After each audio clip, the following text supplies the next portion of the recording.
Hi, Winnie. Good morning. How are you? Very good, Sindhuja. Thank you. And I'm you. Great, great. Thank you very much. So first of all, thank you for taking out your precious time and being with us today. We've been trying to reach and, I think you've been also very busy. Thank you so much for being here. And Likewise. Thanks for hosting. Okay, so CEO's Couch is basically, as this is an opportunity for us to give back to the leaders, share the experiences of existing leaders with a lot of experience and expertise of being in leadership positions for years. And that's one of the reasons we invited you for this platform. So before we continue, on a few questions that we have, and probably the audience would be interested in that, I would like to kind of ask you to, just introduce yourself a little bit as to where you are in your leadership journey. What are you looking at going ahead, and what kind of experience have you kind of collected so far in your journey? Sure. Thank you, Sindhuja. Thanks for the question. Let me introduce quickly about myself. So I've been in entrepreneurial roles for almost 11 years now, out of my 14 years of career. And even in a non-entrepreneurial role, I've been in the leadership position in the government. So this is my fourth startup. So I've started my career as a social impact entrepreneur. So this is if you can call me a serial entrepreneur today. Today I run a fintech company which helps small and medium businesses in growing their growth, in their reducing their credit risk, and complete management of their credit. So the core idea and the vision for the platform that we're building is to help sector and help SME companies grow. Okay. Mm-hmm. So that must be a lot of they create more jobs. Yeah, you must have had a lot of interesting opportunities of dealing with many startup business owners, right? Due to your work. Yes. Right. Yeah. I worked with a lot of startups, and in fact, my earlier role before this, I was responsible in building the startup ecosystem. Okay. And the innovation policy for the government. Okay. So I would say, I had the opportunity to interact and work with hundreds of very successful and thriving entrepreneurs of India. Wow. Okay. So, this is interesting because here I was trying to, get an interview from you, but I'm so fortunate that you can actually give me a lot of insights on many more entrepreneurs, right, along with you. So according to you, what do you think are the best practices a leader, must have, or in your experience, you have, used those best practices in your career?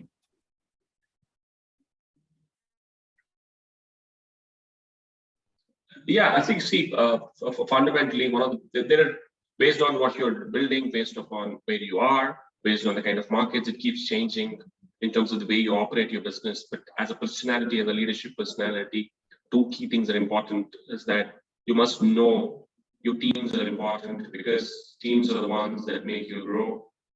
And we all want to grow as a company and as an individual. The second important thing is understanding your strengths and weaknesses.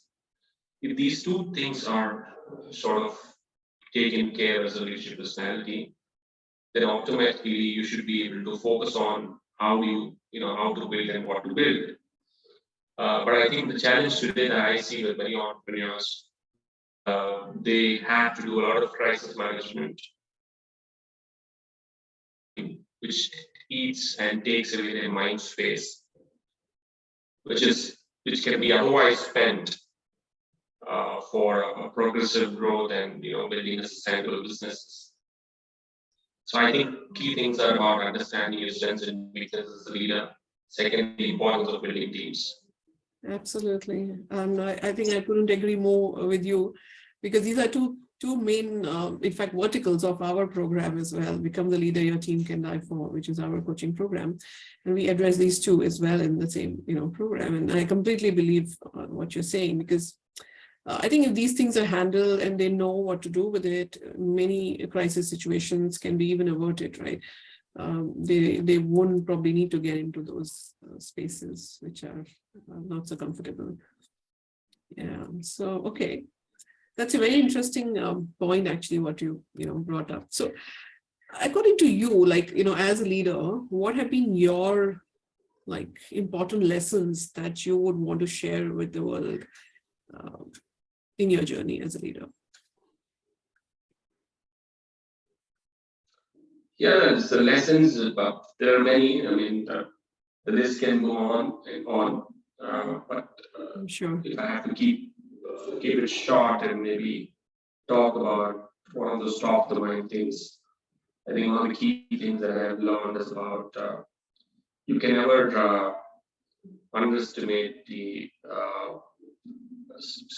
an ability or a skill of any individual in the company. Sometimes the best and the most powerful things come from probably the least paid person in your company, especially in an environment like startup, smaller companies, when you are at a growth stage. I think you tend to lose sometimes or focus on everybody or tend to sort of undervalue, but I think it's about giving importance and not giving importance. So one of the greatest lessons that I think I've learned in my previous roles is about how do you even give an importance as much as importance to your probably the best person in the company, and also I mean the at the same time probably the youngest and the most junior in your company as well. So I've seen that. I've seen people grow maybe 500x within 2-3 years in terms of their ability and their pay packages. No. So I think that's one of the key learnings that I see. That's one of the top of my learnings. The second is I think the another key important elements is about your ability to make decisions faster. The more the time that you take and the procrastination in decision making mostly will lead you to sort of lose it to somebody else or lose the opportunity, and sometimes even makes your team lose the trust on you, right? So I think decision making should be as fast as possible. It's okay for you to make a wrong decision. Don't make wrongs and rights, but then sometimes I would say procrastinating and delaying it is not good compared to at least probably make the wrong decision. So but decisions have to be faster in an environment like startups or in such agile environments. That's important, right? So that's again one of the key learnings that I definitely bring on the table. 3, I think it's very important for you to be in the shoes of your teammates. You can't always be on your. So it's about bringing. It's all about being on the other side and then trying to be in the shoes of your teammates and make it work and make it move forward. Why? Because everybody is different. You can't expect to have everyone perform the way you want it or the way there are different ways to do it, right? So if you try to sort of define things, to everybody and then make them work, I think you're not giving freedom and liberty, and you will not get best out of them. So it's okay if sometimes you don't like the way people do it, or you don't believe, or you don't really like, you don't really sort of encourage such paths. But it's important that you give the freedom and liberty as long as they're able to perform. So it's important for you always to be on the other person's shoes when you build teams. Absolutely. So these are the top 3 things that come to my mind. Really amazing, I will say. In fact, when you were talking about, never underestimate the power of even the smallest person in the company, whether it's, whatever level the person might be at. It just reminded me of a film called Lakshya. I'm sure, you know about the film Lakshya, Hrithik Roshan's film, right? And in that, there's a Subedar who actually warns them about a certain, path which they should not take when they're climbing the mountain, because he knows about the forces from the other side, who would be coming that way. And that actually saves them a whole deal of, effort and everything, and also wins them the war that, they were supposed to win. Actually, it's about Kargil war, right? So I mean, I was just remembering that story when you were talking about this, because it's so true. You really don't know who would give you the right indication in the company, and how your company can turn multifolds because of that. Yeah, so absolutely. And I guess decision making is very, very important, especially for startups, like you said, because I think they're maybe they're not always so sure whether they should make certain decisions or not. And yes, of course, everybody's not the same, like you said. So we need to understand how to work with different people in a team. We can't treat everybody the same way. So amazing 3 gems. Thank you so much for sharing that. The next question which I would like to kind of ask you is, in your experience, what is one advice that you would want to share with someone, who is, let's say, a startup leader, or even an experienced leader? I mean, any specific, advice that you want to share with them? Well, I think, personally, I don't know whether to call it an advice or not, but I can definitely share my experience or share my thoughts and say, as that as a leader, it's very important for you to be spiritually aligned for yourself. The spirituality, what I mean is religious, but I think it's like making sure that you are well rounded is very important. And for example, there was this saying, you can't be unhealthy as a leader and make people in your company, make people in your company take things for granted and take more sick leaves. Right? So if you want your company to be healthy, you should be healthy. You should be an inspiration, or it should be whatever motivation, right? So like that, I think what I mean by spirituality is that we all must understand as a leader that your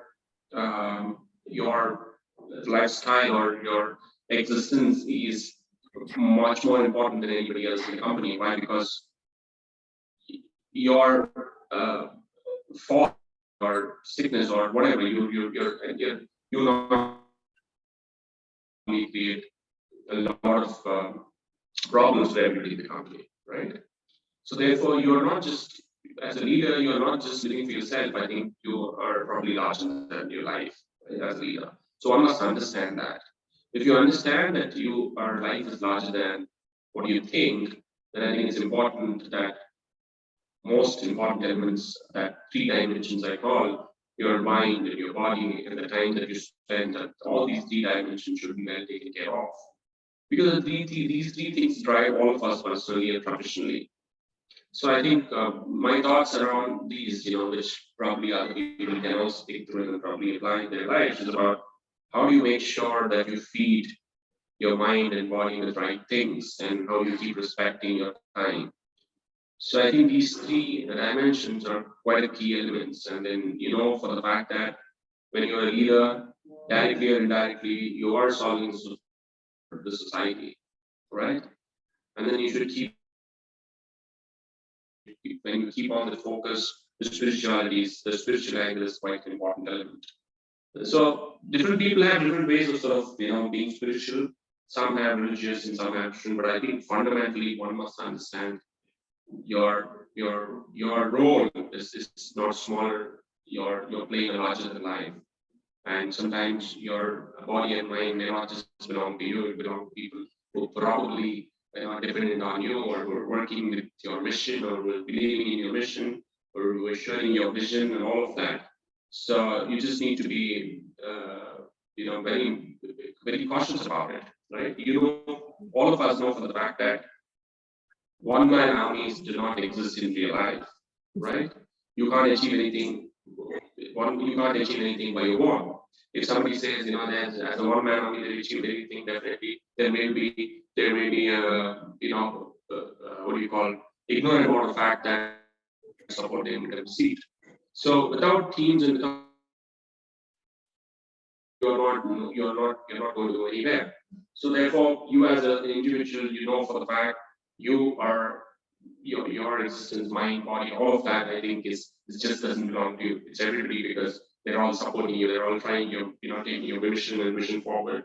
I think that element of thinking is very important, which also drives a very stronger purpose within you, and living with the purpose and having a very meaningful, view on it is important. Absolutely, yeah. And I'm just a little curious, if you don't mind me asking, how does Winny actually balance his life? Because what you said, is so true, and I'm sure you're following it. So I'm sure audience would love to know what do you do really to balance everything in your life. Well, there's nothing I would say from anybody. I think there's a little bit of change, a lot of difference, I would say. So those little bit of things are nothing but, one of the most important things, whether it is professionally or personally. It's important that you respond to things, not instead of reacting to things. Mm. When you sort of start practicing it, your ability to manage crisis, or ability to not get panic, right? All of that puts you in a very comfortable position as a leader. So if you probably ask me how do I sort of balance it, I think one of the key things that I always keep in my mind and practice, I wouldn't say that I achieve, but practice responding to things instead of reacting to it. And sometimes when you start practicing it, responding is not that easy, especially in terms of the speed at which you respond. Some know how to respond within time, and sometimes you take time. Yeah. One would go through, but the responding is important. Once you start responding, I think most of the things are taken care of, because what you work with, whether it's personal life or your professional life, it's very important that we all talk to people. We all do people management. We're all social animals. We all have certain things expected from all of us in society and wherever you live. So therefore, it's in everyday life you have a lot of things to react to or whatever, but then stop reacting and rather respond to it, right? So that calmness and composure is very important, right? And then that's when you'll be able to manage your crisis or manage your firefighting. And therefore, if you do that, I think everything is almost balanced. You'll feel everything is balanced. As long as you're not reacting to things, I think everything looks balanced around you. Even you find, there's thunder just behind you, or there's an earthquake. You still don't really sort of feel panic about it, and you balanced. So as long as you have that sense of calm and composure, I think everything will be taken care in the day. Yeah. I think it's such a beautiful thing you said, and sometimes we are so worried about, should I do this right and should I do that right, and what should I follow, what diet plan should I follow, what exercise regime should I follow, what should be my timetable. But I think with that one statement, if you know how to respond rather than react, I think everything gets sorted out. So true, amazing. Yeah, it's amazing. I mean, good that you brought this point. Even I'll tell you what I exactly mean by response and react. It's not just people, how do you respond to your body? You don't react and go and start running on a treadmill or keep, working on weights. You need to respond to understand your body, right? Yeah. And then there's for everything, there's not a solution. One solution is not the right thing. Whether it's like you said, died, or like you said, life out of your work. So whether it's your body or whether it's your people, everything, it requires a response to function, and then you need to understand. So you need to live a very conscious and spiritual life, is what I mean. For example, Sindhuja, I can probably bring you this example, right? On a full moon day, we all know that there's a more gravitational sort of a force, because of the moon, whatever, right? We all know that. And on that day, generally, for the fact, in the religious and in Hindu tradition, people go on fasting in the evening and all of that. But in a scientific manner, if you look on that day, gravitational force is more. And I, as a person, I need to respond to my environment. So today's gravitational force is more. So let me not take more food, or let me not take more liquids, because it may probably cause longer time for my intestine to digest, and so that probably brings me to less sleep tonight, or probably troubles my work, or troubles my. So I think this living is very important, right? So you call it planet friendly or what? Responding to everything around you, people, things, everything is important. So the response is quite important. Yeah. I think what I really learned from you is, understanding where you are present, and not just looking at within you, but also outside you, and responding to, of course, within you and outside you both, right? So inside and outside. I think that's really, is that what you're also trying to say? Absolutely. Okay. Absolutely. Yeah, amazing. Yeah, a beautiful philosophy, I must say, because many of us recognize these simple things, Definitely. It is. It's like this. You can go on talk and talk, but I think in the paucity of time, it is like this. If you understand the solar system very much, like you pointed out, Earth is inner, right? Within you, Earth. But then without sun, without other planets, we don't exist. So all of us, that's including you, me, and everything on the planet, it's always within you and then outside. Both needs to be balanced. So you need to respond. Response is important to all of these. Yeah. I guess if you do that, there's so many things that get sorted out, like you said, even health gets sorted out. If you know when, what should be done, we're not really so much worried nowadays, when we're eating, what we're eating, how we're eating, like you said, why we're eating. And of course, there are everything which is, in the same line that we do. Even work-wise, if you look at it like that, why are we doing something? Why are we even having a business? The purpose, like you said, the vision, is that, So anyway, we can go on, I think, for a very long time in this. So I have just one more question to ask you. Of course, I understood that, this is important to you, but is there anything else that will be like really important to you? Like if you were to go to a deserted island all by yourself, what are the 3 things that you would want to kind of take with you? Did you say desert? I said if you were to go to a deserted island, by any chance. So desert island, all right. Yeah. So what would be the 3 things that you would take with you? That's interesting. So, well, first thing foremost, I don't know if I can ask you a question back. You were talking about a desert island, so I'm assuming that it's pretty much an island where you don't probably no forests or no trees and so on and so forth. Is it correct? Is that what you mean by desert island? Well, that I'm not too sure, but definitely you don't have anybody there. You're the only one. So you're alone. An island could have, it could have trees, I think, because it's a tropical place, right? So trees definitely would be there, I think. Yeah. So if I'm going off to this deserted island for good, I'll not take food, right? You're telling me rather, let me ask you, let me answer this straightforward. So 3 things that I'll take you if I'm going for good, thinking that I will not come back. So the first and the foremost, I probably take things about tools with me, right? Tools that can help me protect and find food, right? Maybe I would say an axe and Scholar, maybe, right? Scholar. And then probably the number two, you're saying islands, so assuming the water is a typical challenge, to at least to initiate, till I learn to find food, or till I learn to learn to get some food, to need to survive, so take some water, right? And three, I'm not much worried, so I'm not, because whatever clothes I wear, or probably that should